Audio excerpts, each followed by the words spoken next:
70% of Gen Z said they would like guidance and mentorship from older generations. But then I think 70% of those kids said that they feel misunderstood by that generation, like the older generation. So it's like there's this gap between like we have to be a little more empathetic and understanding and patient with the younger generation, because we can quickly become like, well, throw some dirt on it. Yeah. Like, I was talking to a guy the other day. Yeah. I was talking to a guy the other day at Upwards football game, and his son came over and sat by us, and he was talking to us during the game before he had to go back in. And then my son came over, and then they went back in, and we're just talking about our youngest kids. They like the affirmation. And he said, yeah, I tell my kid often, you're doing a good job. And he said, when I was in school, he said, my dad, he waited until, he said, I was a pretty good athlete, pretty successful in high school. And my dad patted me on the back after I graduated and said, hey, man, you did a good job. One time. Yeah, he's like, that's all I got. Yeah. And now that's not necessarily how I was raised.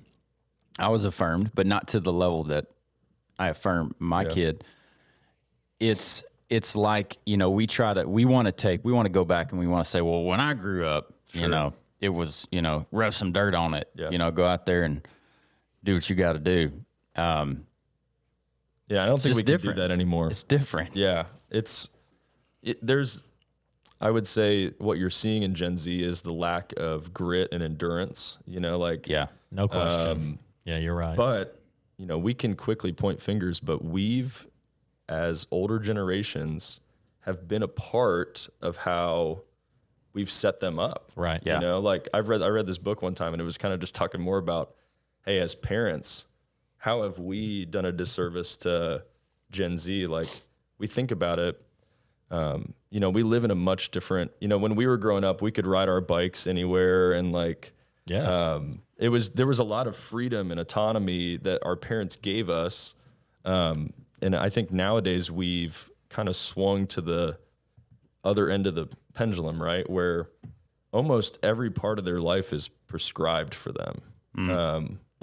Okay, you got to go to school, then we have this practice afterwards, then you got to go to tutoring. And then, so they've had they've been handed what they're supposed to do, but we haven't created space for them to have, make decisions and a little bit of freedom. And because that's where you grow, right? Is when you're able to make mistakes, is when you're able to critical thinking, problem solving. But if we prescribe their whole lives, it actually leads to more anxiety because they don't feel like they have any control. Which everything you're saying is against the societal grain, right? Like our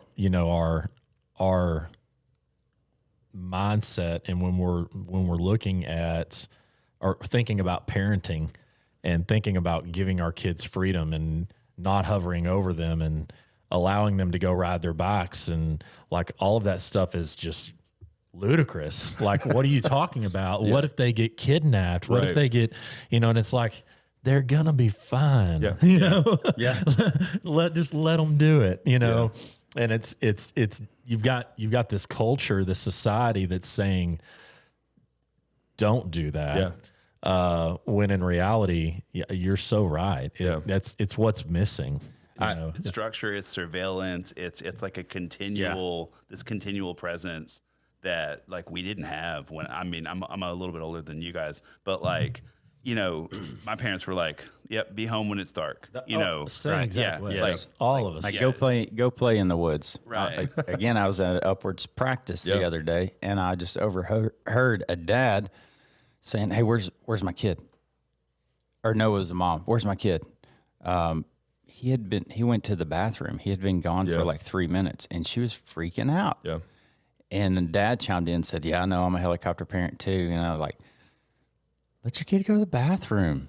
Like, you're at a church football league. Like, relax. But it's because, and they referenced right there, did you hear about that girl in California that got kidnapped? The fear-based. It's all, all we're living our available. life in fear. Yeah. And I think a lot of time, like I'm still navigating, and I have a 6-year-old, a 4-year-old, and a 2-year-old, and we're like thinking through, okay, how do we how do we raise a kid in this new, world that we live in, but also create space for them. And I'm not saying give a 6-year-old like the most autonomy.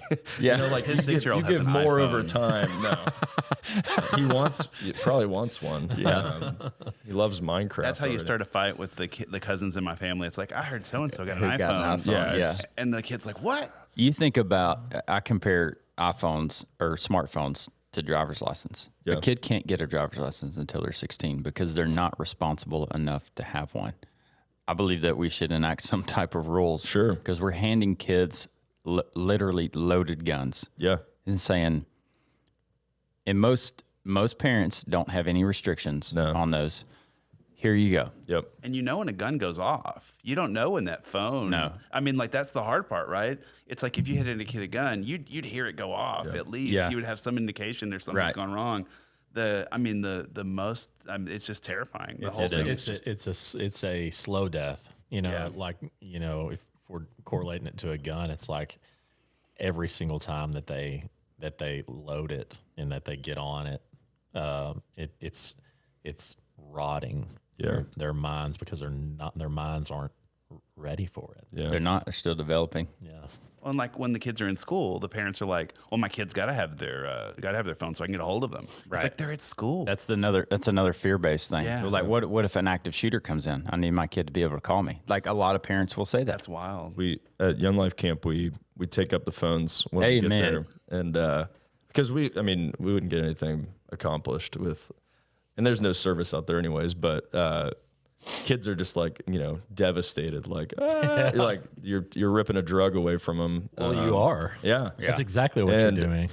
it's kind of cool to see them like be kids when you just take away that for a week. And like some of the parents are like, oh well, how do I get a hold of you? It's like, well, I'll have my phone and Yeah, you you call the call me. camp. Yeah. It's gonna be okay.